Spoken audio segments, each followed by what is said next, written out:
आदाब नाज़रीन, मैं हूँ अर्शद डार। आज के दिन के हवाले से बात करेंगे। आज दूसरा दिन है जो एक बार फिर रिस्ट्रिक्शंस जो लॉकडाउन है इम्पोज किया गया श्रीनगर के 88 एरियाज़ में। जो एरियाज़ बाकायदा मेंशन हुए थे किन एरियाज़ में रिस्ट्रिक्शंस लगाई गई है, जो लॉकडाउन है फिर से इम्पोज किया गया। और जहाँ पे बैरिकेड्स लगाई गई है, श्रीनगर के बहुत सारे ऐसे इलाके हैं जहाँ पे चलने फिरने में बाकायदा पाबंदी है। इस वक्त हम खड़े हैं श्रीनगर के तवारीखी घंटाघर के पास, जहां आप खुद देख सकते हैं किस तरह से बैरिकेड्स लगे हैं। इस एरिया में सिक्योरिटी इंतजाम काफ़ी टाइट है और सिक्योरिटी जो अफराद हैं वो भी यहाँ पे मौजूद है। यहाँ पे किसी भी गाड़ी को, किसी भी फ़र्द को आगे जाने की इजाज़त नहीं है। लेकिन यहाँ पे गौर करने वाली बात यह है, अगर पूरे हिंदुस्तान की बात करेंगे, जैसा हमने कल भी कहा कि केसेस की तादाद जो है वो बढ़ रही है। 30,000 से भी ज़्यादा केसेस हर रोज़ निकल रहे हैं। हमारे कश्मीर में 350 केसेस भी पार हुए थे और कल 314 हुए हैं और 11 साल के बच्चे की मौत भी हो गई इस कोविड की वजह से। लेकिन गौर करने वाली बात यह है कि जैसा हमने अभी आपसे कहा कि ये एरिया तो बिल्कुल सिक्योरिटी के अंडर है, यहाँ पे किसी को चलने की इजाज़त नहीं है। लेकिन श्रीनगर के बहुत सारे इलाके ऐसे भी हैं जहाँ पे एडमिनिस्ट्रेशन को अभी भी सख्त होना है। एडमिनिस्ट्रेशन की नज़र अभी भी नहीं है उन एरियाज़ में। कल ही का वाक़या आप देखिए, जैसे डलगेट में वो कल कुछ लोग बताते हैं कि स्विमिंग कर रहे थे और कुछ लोग बता रहे हैं कि वहाँ पे फिशिंग हो रही थी, लेकिन एक छोटा बच्चा वहाँ पे स्लिप होकर पानी में गिर गया और उसकी मौत वाक़ा हो गई। उस बात से आप अंदाज़ा कर सकते हैं कि क्या उस जगह पे एडमिनिस्ट्रेशन की नज़र नहीं है। आप बुलेवार्ड रोड पे जाइए, वहाँ पे देखिए किस तरह से फिशिंग हो रही है, लोग शाम को घूम रहे हैं। क्या वहाँ पे एडमिनिस्ट्रेशन की नज़र नहीं होनी चाहिए?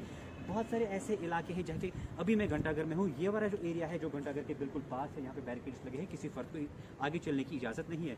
लेकिन आप देखिए घंटाघर के बिल्कुल अपोजिट एक और सड़क वहाँ पे है, खुद आप देख सकते हैं वहाँ पे किस तरह से ट्रैफिक का दबाव कितना है, कितना बिना किसी खौफ के लोग चल रहे हैं। ये तो एक एरिया है, लेकिन श्रीनगर के बहुत सारे ऐसे इलाके भी हैं जहाँ पे एडमिनिस्ट्रेशन को अभी वाकई सीरियस होना है, जहाँ पे लोग अभी भी इस चीज़ को सीरियसली नहीं ले रहे हैं। अभी भी लोगों को देखा गया वो पटरियों पर चल रहे हैं, विदाउट किसी SOPs को फॉलो नहीं कर रहे हैं। देखिए, अब अक्सर कहा जाता है कि कश्मीरी लोग हर किसी चीज़ को फॉलो करने में अव्वल नंबर पे है। लेकिन अगर आप फैशन को फॉलो कर रहे हैं, अगर आप किसी अच्छी ट्रेंड को फॉलो कर रहे हैं, तो ये कुछ ही SOPs, कुछ ही गाइडलाइंस आपको बताई जा रही है। आप मास्क लगाइए, आप सैनिटाइज़र का इस्तेमाल कीजिए, आप सोशल डिस्टेंसिंग मेंटेन कीजिए, आप अननेसेसरी अपने घरों से बाहर मत निकलिए। जब उतनी ज़रूरत पड़े तभी घरों से बाहर निकलिए, लेकिन अननेसेसरी घरों से बाहर मत निकलिए।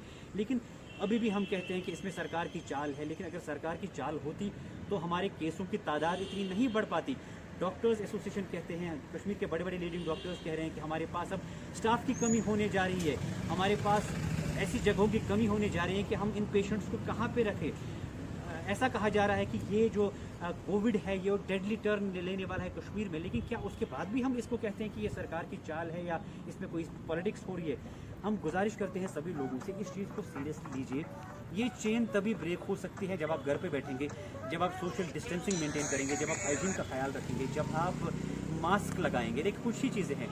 आप देखिए किस तरह से हर रोज़ पहला लॉकडाउन हुआ, हमने कहा कि उसमें गलतियाँ हुई, उसके बाद ट्रेडर्स के साथ मीटिंग हुई, ट्रांसपोर्टर्स के साथ मीटिंग हुई, जितने भी यहाँ पे ऐसे इदारे हैं जिनके साथ मीटिंग होनी थी उनके साथ मीटिंग हो गई।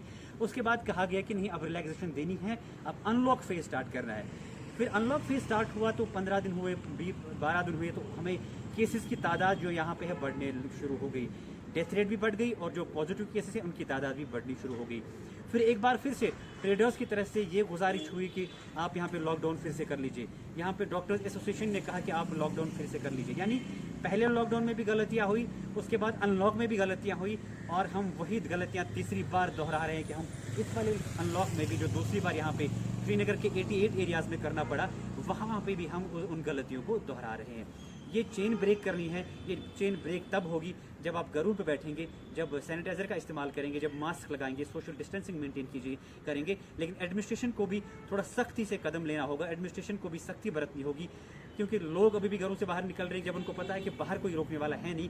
आपको किसी मेन चीज़ पे, आप लाल चौक पे फोकस करिए, हर एक शख्स लाल चौक पे ही फोकस करता है, लेकिन लाल चौक के बगैर भी बहुत सारे एरियाज़ हैं जिन पे फोकस करना है, जहाँ पे लोग निकल रहे हैं, जहाँ पे इन्फेक्शन बढ़ने का खतरा है, वहाँ पे एडमिनिस्ट्रेशन को किसी हद तक सीरियस होना है। खाली कागज़ों में इस चीज़ को सीरियस नहीं करना है, बाकायदा आपको ग्राउंड लेवल पे भी आपको इस चीज़ को सीरियसली लेना चाहिए। आप देखिए, एक अहम बात है, एक आम इंसान की नज़र में कोविड अभी भी एक मजाक है, अभी भी एक उनकी नज़र में, जैसे मैंने कहा, कि सियासत है।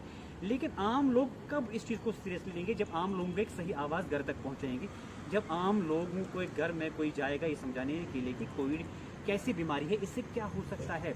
अब आप कहते हैं कि हमारे पास उतने अफराद नहीं है कि हम इस चीज़ को घरों तक पहुँचाएँ, लेकिन आप देखिए आपके पास इतने आंगनबाड़ी सेंटर्स है। एक छोटी सी मिसाल आपको दूंगा, जब पल्स पोलियो का दिन होता है, तो जो पहला दिन होता है तब आप ऑफिशियली जाते हैं किसी सेंटर पे, जब आप वहाँ पे पल्स पोलियो के ड्रॉप्स अपने बच्चों को डलवाते हैं। लेकिन अगले दिन बाकायदा आपके घरों में एक टीम आ जाती है आंगनबाड़ी सेंटर्स की तरफ से, जो बाकायदा चेक करते हैं कि कोई बच्चा घर पे रहा तो नहीं जिनको पल्स पोलियो के ड्रॉप्स डालने हैं। तो उसी तरह इनको प्रॉपर गियर दीजिए, इनको प्रॉपर काउंसलिंग कीजिए, ताकि ये घरों में जाए, लोगों को काउंसल करे, ताकि लोग भी इस चीज़ को सीरियसली ले सकें और बाकायदा लोगों को पता चले कि ये कोविड क्या बीमारी है, ताकि हम इस चेन को ब्रेक कर सकें। बहुत सी खबरें आपको पहुंचाएंगे, आप बने रहिए हमारे साथ।